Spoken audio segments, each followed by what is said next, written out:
इतिहास बन चुके हैं। इतिहास का मतलब डेथ। अब उस फ्यूज हुए बल्लभ से आपका काम कदापि नहीं चल सकता है। वो हमारे महापुरुष हैं, उनसे हमें सीख लेनी है, उनकी चेतना को अपने अंदर उतारना है। लेकिन उनके नाम पर हम नफरत करते हैं, लड़ते हैं एक दूसरे से, झगड़ते हैं एक दूसरे से कि इसने मेरे शास्त्र की बात गलत गलत कह दी, इसने मेरे गुरु की यह चीज प्रयोग कर ली। गुरु कभी भी नफरत नहीं सिखाता। अगर नफरत सिखाता है तो वो गुरु नहीं है, वो धर्म नहीं है।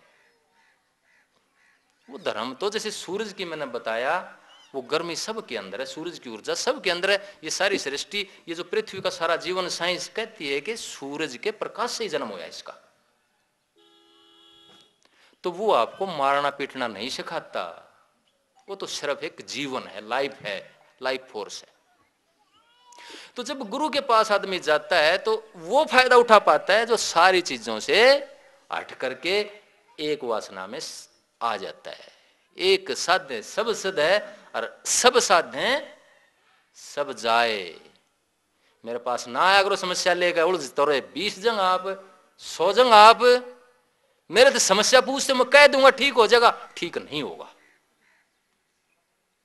सत्संग में नचोड़ बताता हूं, बाकी मैंने पीछा छुटवाना पड़ता है।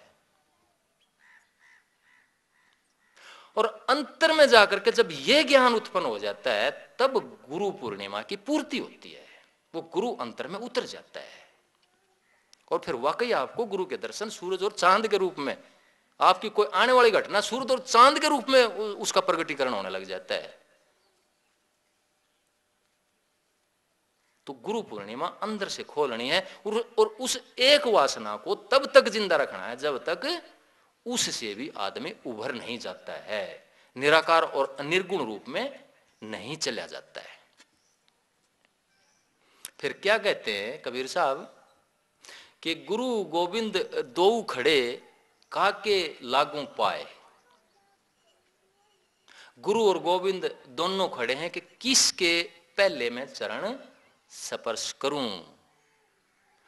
बलिहारी गुरुदेव के जिन गोविंद दियो मिलाए। इसलिए गुरु का दर्जा इसलिए भगवान से बड़ा माना गया है कि वो अंतर में ज्ञान और विवेक और समझ पैदा कर देता है, गुरु को पैदा कर देता है, गुरु के दर्शन करवा देता है अंतर के गुरु के। तो इसलिए उसकी महत्ता ज्यादा रखी गई है। राम कबीरा एक हैं कहण सुनन को दोए। राम कबीरा एक हैं कहण सुनन को दोए। दोए कर जो जन जाने सतगुरु मिला न सोए। कि राम को और कबीर को, यानी कि राम को और गुरु को जो दो करके जानता है, अलग अलग करके जानता है, उसको समझो सतगुरु नहीं मिला, उसको सच्चा ज्ञान नहीं मिला।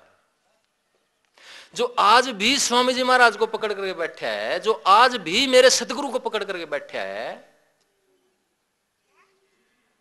अगर उसी धार को आगे महसूस नहीं कर पाता है, उसी धार को आगे कहीं किसी शरीर में महसूस नहीं कर पाता है, तो बल्लभ की पूजा कर रहा है, उस धार की पूजा नहीं, उस बिजली की पूजा नहीं कर रहा वो आदमी।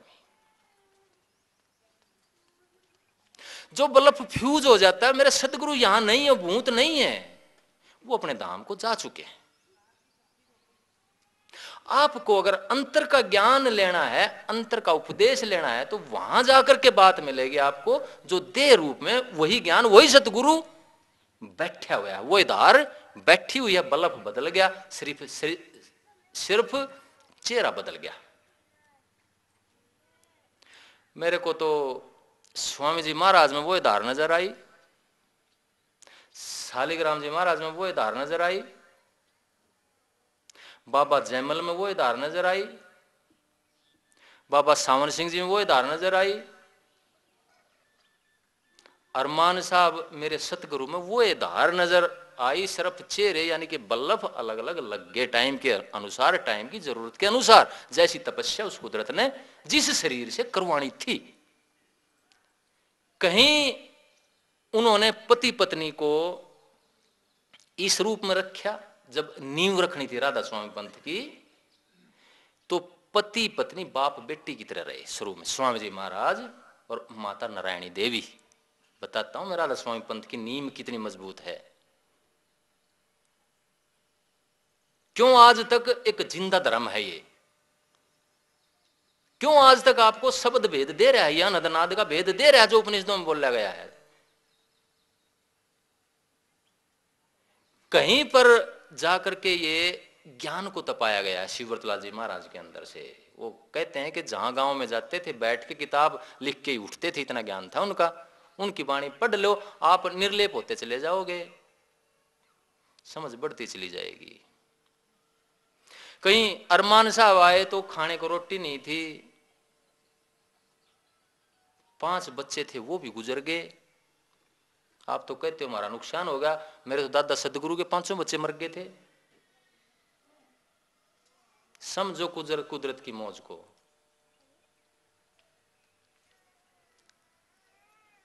श्री कृष्ण के साथी सारे महल्ले में गड़ गए थे पांडव। उद्धव को सुगति नहीं मिली, उसको भी भेजा गोपियों के पास भक्ति योग सीखने के लिए।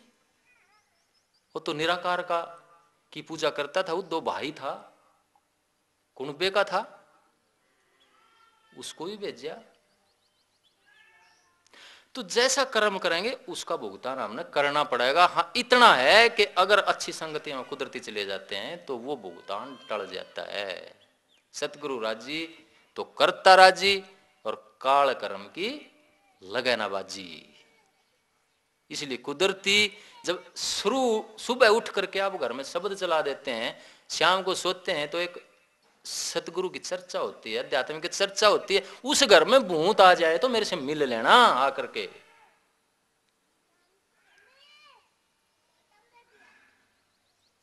मिल लेना उस घर में भूत प्रेत हवा ऊपरी हवा जाए तो। ऊपरी हवा वहां आएगी जहां लड़ाई झगड़ा होगा, गाली गलौच होगी, एक दूसरे कपड़े पाड़ोगे, वहां रात को भूत दिखेंगे।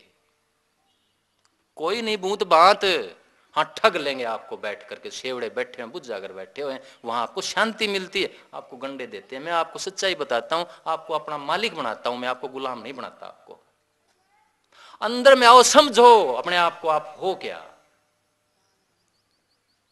आज यही चीजें आर्य समाज में, जैसे मेरे परिवार में उतर आई, यही आर्य समाज में उतरी हुई है। इसलिए उस चीज का एक डिग्रेडेशन, अवमूल्यन हो जाता है, डिवैल्यूएशन हो जाती है।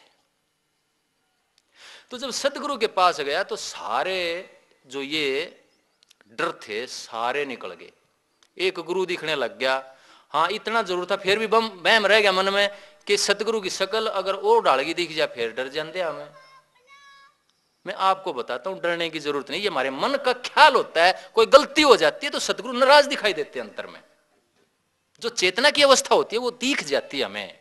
उसको सुधारने की कोशिश करना, उसको नो ना सोचना कि नहीं ये तो मन का एक पूरा ख्याल था। मन का ख्याल जरूर था, लेकिन चेतना की अवस्था का वर्णन करती हैं चीजें।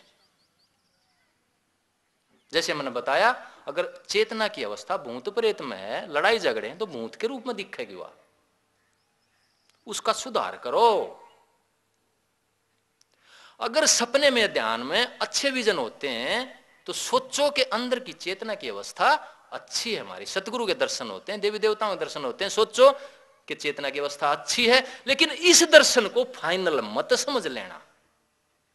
ये सिर्फ बीच की एक सीढ़ी है, सिर्फ मन का और मानसिक चेतना का एक रूप है जो खड़ा हो जाता है हमारे अंदर के बीज के अनुसार। जैसा बीज अंतर में पड़ा हुआ है, जब वो सात्विक धारा अंतर में उतरती है तो ये बीज जो संस्कार पड़े हुए हैं किसी देवता के, किसी पूर्वज के, किसी अवतार के, वो जमने लग जाते हैं। कृष्ण के दर्शन होते हैं क्योंकि मैं हिंदू हूं। एक ईसाई को और मुसलमान को तो नहीं होते। ये बीज हैं जो मेरे अंदर पड़े हुए हैं। जब अंतर में जब आध्यात्मिक धारा फूटती